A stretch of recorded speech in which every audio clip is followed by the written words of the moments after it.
ওনার আসিয়া গোসল করতে যাই, দেখতে পেয়েছে সুন্দর একটা সিন্ধুক। কোথা যেন থেকে সিন্ধুকটা ভাসে আসতেছে। আশ্চর্য হয়ে যায়, দেখি তো সিন্ধুকের ভিতর আছে কি। আসিয়ার সঙ্গে পরামর্শ করেছে, তাহলে সিন্ধুকটা আমরা উঠাই নিয়ে আসি। ফেরাউন আসিয়ার সঙ্গে কথা বলে এবার সাঁতার দিয়েছে। কি দিয়েছে? সাঁতরাইতে চলে যায় সিন্ধুকের কাছে।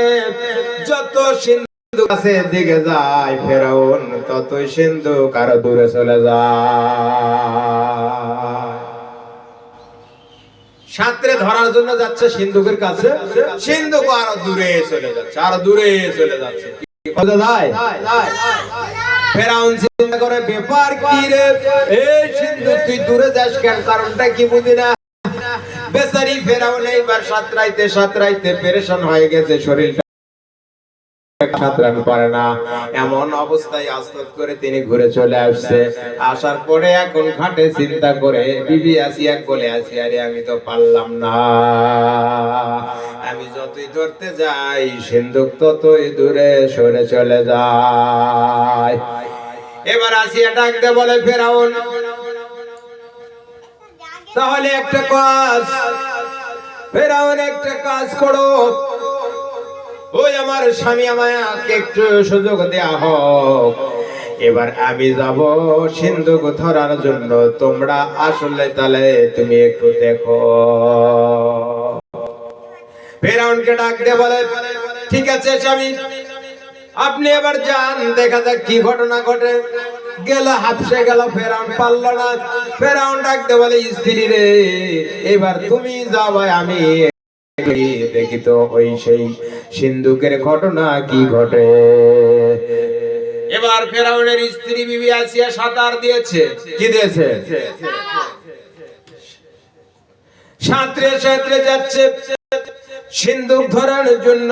যত এক ধাপ আগে যায় ততই সিন্ধুকটা আরো কাছে চলে আসে। জোরে জোরে কি বলা যাবে? সুবহানাল্লাহ। স্ত্রী আসিয়া আগে যায় ততই সিন্ধুক কাছে চলে আসে। সুবহানাল্লাহ। তাহলে বিবি আসিয়া ছিল একজন ইমানদার, মুত্তাকি, আল্লাহর প্রিয় বান্দী। আর ফেরাউন ছিল জালিম, নাফরমান, আল্লাহর নাফরমান বান্দা। আল্লাহ পাক তার হাতে মুসাকে উঠায় দিয়ার চিন্তা ভাবনা করেন নাই, যার কারণে ফেরাউন যখন দূরে চলে গেছে আর বিবি আসিয়া যখন সাঁতার দিয়েছে তখন সিন্ধুকটা আস্তে আস্তে করে তার কাছে চলে আসছে। চিল্লাই বলেন সুবহানাল্লাহ। ভাইরা আমার, এবার বিবি আসিয়া যায় সিন্ধুকটা ধরছে। সিন্ধুক ধরার সঙ্গে সঙ্গে ঘাটে নিয়ে আসছে। ঘাটে নিয়ে আসে দুইজনেই পরামর্শ করে এবার সিন্ধুকটা খুলছে। খোলার পরে দেখে, চিন্তা ভাবনা করে এর ভিতর আছে কি রে। এবার সিন্ধুক খোলা হলো। সিন্ধুক খুলে দেখা যায় তার ভিতর অত্যন্ত সুন্দর ফুটফুটে আনা পুত্র সন্তান। কি আছে? অত্যন্ত ফুটফুটে একটু সুন্দর একটা সন্তান। এই সন্তান এত সুন্দর, চমৎকার, সুন্দর হয় তো স্বাভাবিক। তার কারণ মুসা আলাইহিস সালাম যে নবী হবে, আল্লাহ নবীদেরকে সুন্দরী বানায়। জোরে বলি সুবহানাল্লাহ। সুন্দর বানাই। মুসা আলাইহিস সালামকে দেখে আসিয়ার মন ভরে গেছে, এত সুন্দর সন্তান। সন্তানকে আমি বাড়িতে নিয়ে যাব, এই বাচ্চাটিকে আমি বাড়িতে নিয়ে যাব, একে আমি লালন পালন করব। ফেরাউন বলেন, না, একে নিয়ে যাওয়া যাবে না। আমার রাজ্যের ঘোষণা অনুযায়ী সমস্ত ছেলে সন্তানগুলিকে হত্যা করা হবে। এই জন্য হত্যা করা হয়েছে। প্রশাসন লাগানো আছে, র্যাব, বিজিবি, পুলিশ, আর্মি যত আছে, ডিবি, সব বাহিনী আমার এই কাজ করতেছে। আর এই সন্তানটাকে তুমি যদি বাড়িতে নিয়ে যাও তাহলে আমার প্রশাসনের কাজ তো হবে না। প্রশাসন দায়িত্ব পালন করছে, আর আমরা যদি এই সন্তানকে বাড়িতে নিয়ে যাই তাহলে কেমন হলো? অতএব এই সন্তানকে বাড়িতে নিয়ে যাওয়া যাবে না, এই সন্তানকে হত্যা করতে হবে। আসিয়া বলে, না, হত্যা করা যাবে না, আমি একে নিয়ে যাবো। আসিয়া বলে, আমি একে পালবো। আর ফেরাউন বলে, একে নিয়ে যাওয়া যাবে না, পালা যাবে না। দুজনে লেগে গেল তর্কাতর্কি। এক পর্যায়ে ফেরাউন পরাজয় বরণ করলো। ঠিক আছে, যেহেতু স্বামী আর স্ত্রী একই বাড়ির, দুইজন দুই দিকে, এই জন্য যেহেতু স্ত্রী ফেভার নাই, স্বামী বেচারি আর বরে পারলো না, দুর্বল হয়ে গেল। ঠিক আছে বলে ফেলছে, যাও তুমি যা পারেন তাই করে, আমি ওলাদ নাই। এবার সন্তানটিকে নিয়ে যাওয়া হলো, রাজদরবারে নিয়ে যাওয়া হলো। নিজের সন্তানটিকে দিনের পর দিন বিবি আসিয়া সুন্দরভাবে যত্ন সহকারে লালন পালন করে। কি করে? আস্তে আস্তে দিনের পর দিন যায়, সন্তানটি আস্তে আস্তে বড় হতে থাকে। আর ছোট মানুষরা যখন আস্তে আস্তে বড় হতে থাকে, তখন তাদেরকে দেখতে ভালো লাগে না, খারাপ লাগে। এরপরে দেখা গেল শুনতো এত সৌন্দর্য আসতেছে, এমনিতেই বাচ্চাটি সুন্দর, তারপরে তো নবী হবে, আল্লাহ পাক সৌন্দর্য তো দান করবেই। এরপর দেখা গেল পয়গম্বর মুসা আলাইহিস সালাম অত্যন্ত সৌন্দর্য মণ্ডিত হয়েছে। এভাবে চলছে চলছে, দিন কাটছে, সময় যাচ্ছে, আর এরই পাশাপাশি সন্তান বড় হইতেছে। বড় হইতে হইতে এক পর্যায়ে একদিন হঠাৎ করে ফেরাউনের মনে একটু আশা জাগেছে, দেখে তো আমি একটু আজকে সন্তানটারে একটু দেখি কেমন দেখতে লাগে রে।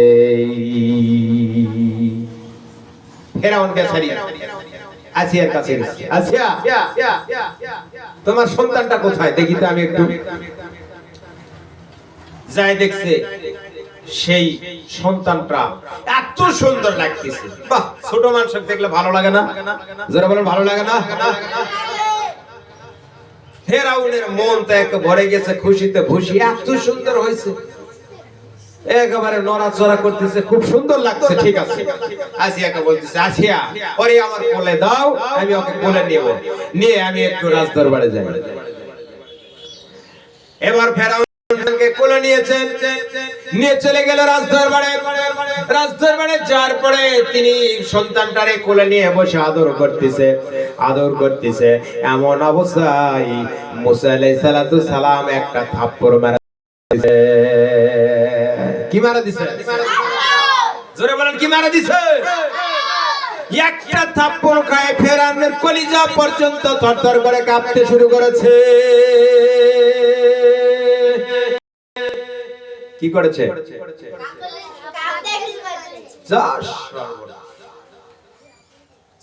সর্বনাশ, যে থাপ্পড় দিছে রে, এই হবে আমার চিরশত্রু। কি হবে? এই আমার রাজ্য ধ্বংস করবে। তাড়াতাড়ি আসিয়া দিয়ে বলে, আসিয়া কোথায়? এক্ষুনি আমার কাছে চলে আসে। তোমার সন্তান যে থাপ্পড় লাগাই দিছে আমারে, আমার কলিজা ফাটে চলচির হয়ে গেছে। আমার মন বলতেছে এই হবে সেই মুছা, আমার রাজ্য ধ্বংস করে দিবে। আচ্ছা, আর একটা সেকেন্ড একে রাখা যাবে না। কি করা যাবে না? একটা সেকেন্ড একে রাখা যাবে না। কি করা যাবে না? একে মেরে ফেলে হত্যা করে। আসিয়া ডাক দেয়া বলে, প্রাণের স্বামী, তোমার মাথা কি ঠিক আছে নাকি? তুমি হলে না তোমার মানুষ, আর এই ছোট্ট বাচ্চাটি কোলে নিয়ে বসে ছিলা। ছোট মানুষ লড়াচড়া করতে দেখা যায় অনেক সময়, কিন্তু হাত দিয়ে মারে, মারে কিনা? গালে খামচা দেয়, থাপ্পড় দেয়, অনেক সময় দেয় কিনা? এবার আসিয়া ডাকতে বলে, প্রাণের স্বামী ফেরাউন, চিন্তা করো না, ছোট মানুষের হাত নড়াচড়া করতে লাগতেই পারে, এতে কি যায় আসে? ফেরাউন বলতেছে, আসিয়া রে,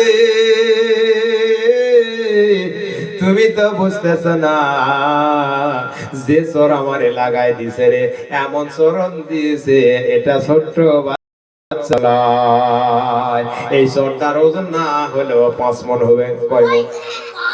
কয় মণ হবে? এমন একটা চোর মারছে, ওজন হবে 5 মণ। তুমি আসিয়া বলতেছো হাত নড়াচড়া করতে লাগে, কিন্তু এত জোরে কেন রে? এত জোরে কেন? আমার মনে হয় হবে আমার রাজ্য ধ্বংসকারী সেই যুবক, কাজে আমি আর রাখবো না। আর এক মুহূর্ত নয়, দুনিয়ার থেকে চিরদিনের মতো একে আমি আসিয়া বলতেছে, খবরদার খবরদার, একটা কথা বারবার বলো না, এই সন্তানটা তৈরি হয়ে গেছে, আমি সন্তানকে হত্যা করতে দিব না। ফেরাউন ডাকতে বলে, বিবি আসিয়া রে, তুমি যখন শুনতেছো না, আমার কথা মানতেছো না, তাহলে আমি ওকে পরীক্ষা করতে চাই, তুমি কি রাজি আছো? আসিয়া বলে, ঠিক আছে, কি পরীক্ষা করবা? এবার ফেরাউন ডাকতে বলে, পরীক্ষা করব, একটা স্বর্ণের টুকরা দিব, একটা আগুনের টুকরো দিব, এই দুইটা দিয়া এবার তাকে বসে রাখে, তার সামনে দুইটা টুকরো দিব, ও আগুন লাই না স্বর্ণ লাই, যদি স্বর্ণের টুকরা লাই বুঝবো এই হবে আমার চিরসত্তর, আর যদি আগুনের টুকরা লাই তাহলে বুঝবো এই কিছু বোঝে না, ছোট মানুষ কিছুই বোঝেনি, এমনিতে থাপ্পড় মারায় দিছে। যদি আগুনের টুকরা লাই তাহলে বাঁচিয়ে রাখবো, আর যদি স্বর্ণের টুকরা লাই একটা সেকেন্ড আমি বাঁচিয়ে রাখবো না। বিবি আসিয়া বলতেছে, ঠিক আছে, তাহলে এইবার পরীক্ষা করার জন্য তাকে বসায় রাখা হলো, সামনে স্বর্ণের টুকরা দেয়া হলো আর একটা আগুনের টুকরা দেয়া হলো, দুইটা সামনে দিয়া পরীক্ষা করার জন্য এবার বসায় রাখছে। এবার দেখা যায় সামনে যেই মাত্র আগুনের টুকরা স্বর্ণের টুকরা রাখছে, আলোচনার মধ্যে পাওয়া যায় মুসা আলাইহিস সালামের হাতটা না জানি স্বর্ণের দিকে যাচ্ছিল, আল্লাহ পাক কুদরতি লীলা খেলায় হাতটা লেজায় আগুনের উপর দিয়েছে, জোরা কি বলা যাবে সুবহানাল্লাহ। এবার যেই মাত্র আগুনের টুকরাটা নিয়েছে, শুধু আগুনের টুকরা লাই নাই, আগুনের টুকরা নিয়ে মুখে দিয়েছে। আগুনের টুকরা নিয়ে কি করছে? এই ছোট মানুষ যা পায় তাই তুলে মুখে দেয় কিনা? এই বসে থাকা বাচ্চা কাচ্চারা দেখো হাম করে দিয়া শিখছে, হেরা কিন্তু যেইটা পাবো সেইটাই মুখে দিব, দিবে কিনা? তাই না? এই ছোট বাচ্চাদের পেশা সেই আগে থেকে আছে। মুসা আলাইহিস সালাম যা দেখছে, হ্যাঁ, সঙ্গে সঙ্গে নিয়ে মুখে দিয়েছে। এই জন্য পয়গম্বর মুসা আলাইহিস সালাম এই আগুনের সেকা লাগছে জিহ্বায় আগুনের সেকা লাগার কারণে পরবর্তীতে পয়গম্বর যখন বড় হলো, কথা বলতে শিখছে, তখন কিন্তু তার মুখের কথা ছিল একটু তোতলা। কি ছিল? তার কারণ কাউকে টিটকারি করা যাবে না, আল্লাহ প্রদত্ত এই লীলা খেলা, এটা কথা বলে ঠিক কিনা? এই জন্য কেউ কাউকে টিটকারি করলে আল্লাহ তার বংশের মধ্যে আবার টিটকারি দিতে পারে কিনা? পারে কিনা? একজন নবী, বুঝছো কথা? এই জন্য মুসা আলাইহিস সালাম এরপরে দেখা গেল যখন আগুনের টুকরা নিল, ফেরাউন চিন্তা করে, বাপরে বাপ, বিজয় তো হলো না। আসিয়া বলে, আমি তো জিতে গেলাম, আমার সন্তান থাকবে, তুমি ফেরাউন তোমার মনে, তুমি এখন যাও, সন্তানটাকে আমি বড় করব, লালন পালন করব। ফেরাউন বলল, ঠিকই রে, আমি তো হারে গেলাম, কিন্তু আমার কলিজার ভিতর থেকে এই দাগ তো যাবে না, যে থাপ্পড় দিছে রে। কি থাপ্পড়? এই থাপ্পড়ের ওজন কতখানি? এমন থাপ্পড় কোনদিনে খাইনি রে, যে থাপ্পড় দিয়ে যেই থাপ্পড় আমার মনেই থাকবে, যতই পরীক্ষায় পাশ করো না কেন, কিন্তু আমার মনের ভিতর শুধু সন্দেহ থাকবে। এই ছিল ফেরাউনের এক থাপ্পড় খাওয়ার একটা সেই রকম সুন্দর একটা সুললিত কণ্ঠে, সেই মধুর সুরে এই যে একটা সীমিত কাহিনী বা ঘটনা আমরা শুনতে পেলাম। আল্লাহ পাক আমাদেরকে এই বুঝ দান করুন, যাতে সঠিক সঠিক বুঝে আমরা কেউ কাউকে তার টিটকারি মানে তাচ্ছিল্য না করি। আল্লাহ পাক আমাদের সকল এগুলো বিষয় যাতে নিজেকে হেফাজত করে রাখতে পারি, আমরা আল্লাহর কাছে এই জন্য সবাই মিনতি সহকারে আশ্রয় যাব। সবাই বলে আমিন।